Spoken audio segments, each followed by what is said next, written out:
The air crackled with anticipation. It was January 3, 2025.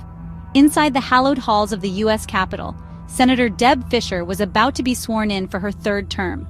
Cameras flashed, capturing the smiles and handshakes of the political elite. But beneath the veneer of celebration, a storm was brewing.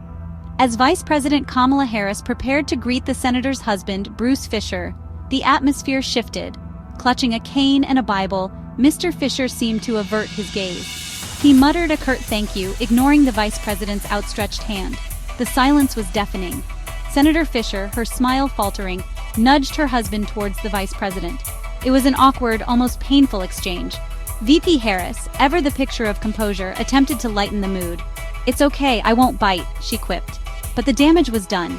The cameras, relentless in their pursuit of truth, captured every nuance of the snub.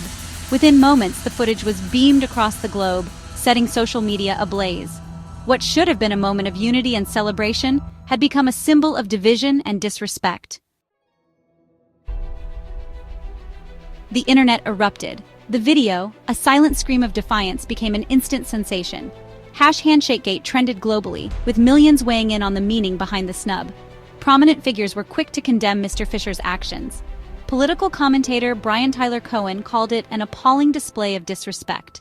Author Don Winslow labeled it a national embarrassment. The court of public opinion had convened, and the verdict was swift and merciless. But the condemnation was not universal.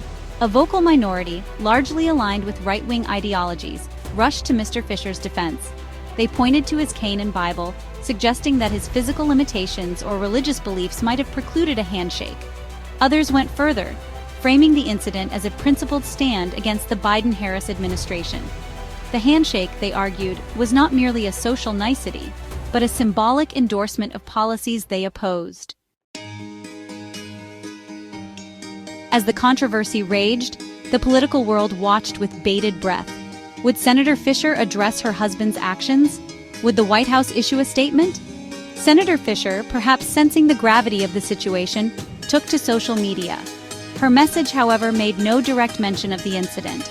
Instead, she posted a photo of herself with the caption, "Standing tall for Nebraska values, protecting our freedoms, and building a stronger future for our children." The response was mixed. Some praised her message of unity, while others criticized her silence on the matter at hand. The elephant in the room, it seemed, was simply too large to ignore.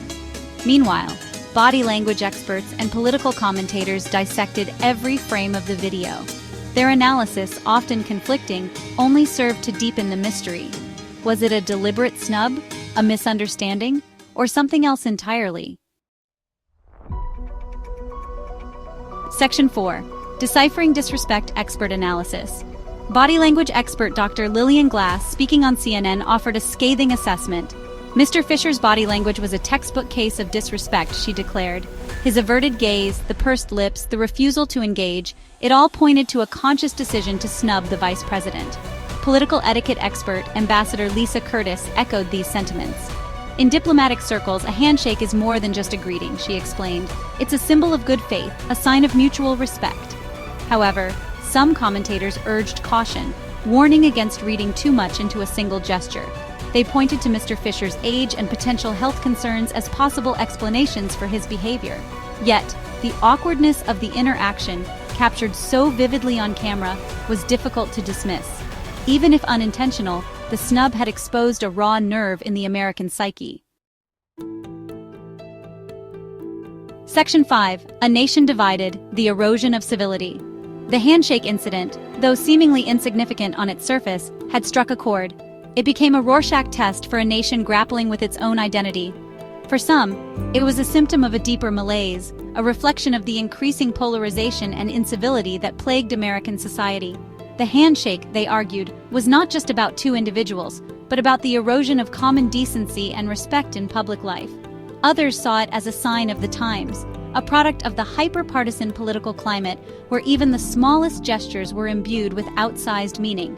In this environment, they argued, civility had become a casualty, replaced by a toxic brew of suspicion and resentment.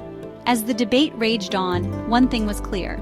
The handshake heard round the world was more than just a fleeting moment of awkwardness. It was a stark reminder of the fragility of civility in a deeply divided nation.